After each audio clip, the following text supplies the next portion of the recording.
Bahan Persekutuan Perempuan Wilayah GKI Pondok Indah. Mengenal Injil Matius. Silsilah Matius 1 ayat 1 sampai 17. Inilah silsilah Yesus Kristus, anak Daud, anak Abraham. Abraham memperanakan Ishak, Ishak memperanakan Yakub, Yakub memperanakan Yehuda dan saudara-saudaranya. Yehuda memperanakan Peres dan Serah dari Tamar. Peres memperanakan Hesron, Hesron memperanakan Ram.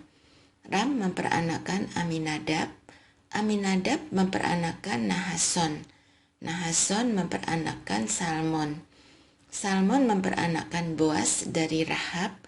Boas memperanakan Obed dari Rut. Obed memperanakan Isai. Isai memperanakan Raja Daud. Daud memperanakan Salomo dari istri Uria. Salomo memperanakan Rehabeam. Rehabeam memperanakan Abia. Abia memperanakan Asa. Asa memperanakan Yosafat. Yosafat memperanakan Yoram. Yoram memperanakan Usia. Usia memperanakan Yotam. Yotam memperanakan Ahaz. Ahaz memperanakan Hizkia. Hizkia memperanakan Manasye. Manasye memperanakan Amon. Amon memperanakan Yosia. Yosia memperanakan Yekonya dan saudara-saudaranya pada waktu pembuangan ke Babel. Sesudah pembuangan ke Babel, Yekonya memperanakan Sealtiel. Sealtiel memperanakan Serubabel. Serubabel memperanakan Abihud. Abihud memperanakan Elyakim. Elyakim memperanakan Asor.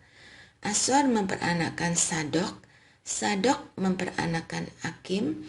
Akim memperanakan Eliud. Eliud memperanakan Eleasar. Eleasar memperanakan Matan. Matan memperanakan Yakub. Yakub memperanakan Yusuf, suami Maria, yang melahirkan Yesus yang disebut Kristus. Jadi seluruhnya ada 14 keturunan dari Abraham sampai Daud, 14 keturunan dari Daud sampai pembuangan ke Babel, dan 14 keturunan dari pembuangan ke Babel sampai Kristus. Pernahkah saudara membuat silsilah keluarga? Jika pernah, apa yang saudara baca dari silsilah itu?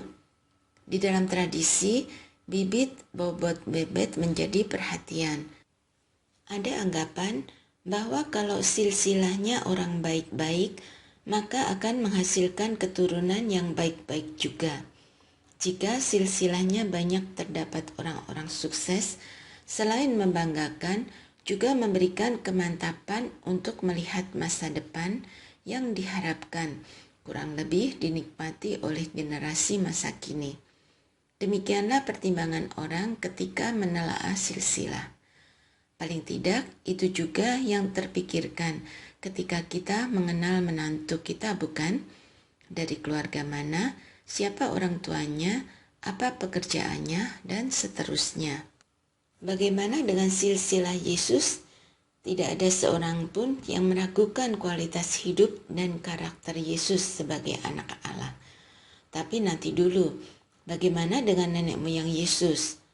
Bagi orang Yahudi, silsilah sangat penting karena dari silsilah dapat menemukan kemurnian garis keturunan seseorang. Kemurnian keturunan Yesus menjadi penting bagi orang Yahudi agar dapat dipercayai Dia adalah Mesias dari keturunan Daud seperti yang tertulis dalam Perjanjian Lama. Kita dapat menemukan nama-nama besar dari silsilah Yesus. Abraham, Yakub, Boas, Salomo, Yosafat, Hizkia, dan seterusnya. Perempuan bagi orang Yahudi tidak diperhitungkan. Menariknya, dalam silsilah Yesus dituliskan beberapa nama perempuan. Lebih mengherankan lagi ketika kita tahu siapa perempuan itu. Perempuan dalam silsilah Yesus, Rahab atau Rahab. Tahukah saudara siapa dia? Dia adalah seorang pelacur dari Yeriko. Yosua 2 ayat 1-7. Rut bukan orang Yahudi. Bagi orang Yahudi, orang non-Yahudi itu dihindari, bahkan diasingkan dari jemaah. Rut orang asing, yaitu dari bangsa Moab, bangsa yang dibenci oleh orang Yahudi. Kemudian ada Tamar. Ia adalah seorang pelacur, Kejadian 38. Batsheba, ibu Salomo, adalah wanita yang memikat Daud dengan tindakan persinahannya. 2 Samuel 11 dan 12. Zaman sekarang, Batsheba disebut dengan pelakor. Terkejutkah saudara? Nama-nama dengan sejarah yang kelam, orang yang dikucilkan masuk dalam silsilah Yesus, melahirkan seorang raja besar, yaitu Mesias yang menyelamatkan dunia. Silsilah ini menegaskan kepada kita bahwa di dalam Kristus tidak ada lagi pemisah antara Yahudi dan non-Yahudi. Tidak ada lagi pemisah antara laki-laki dan perempuan.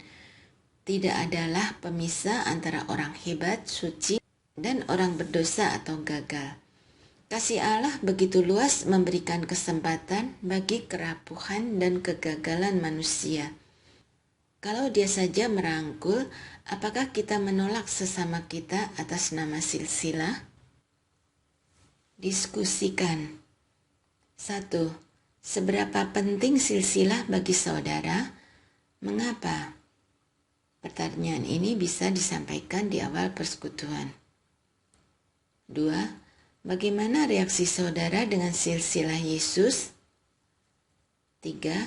Bagaimana sekarang memberikan nilai baru atau cara pandang baru tentang silsilah atau budaya bibit bobot bebet? 4. Apakah itu memengaruhi saudara melihat dan menimbang calon menantu atau menantu saudara?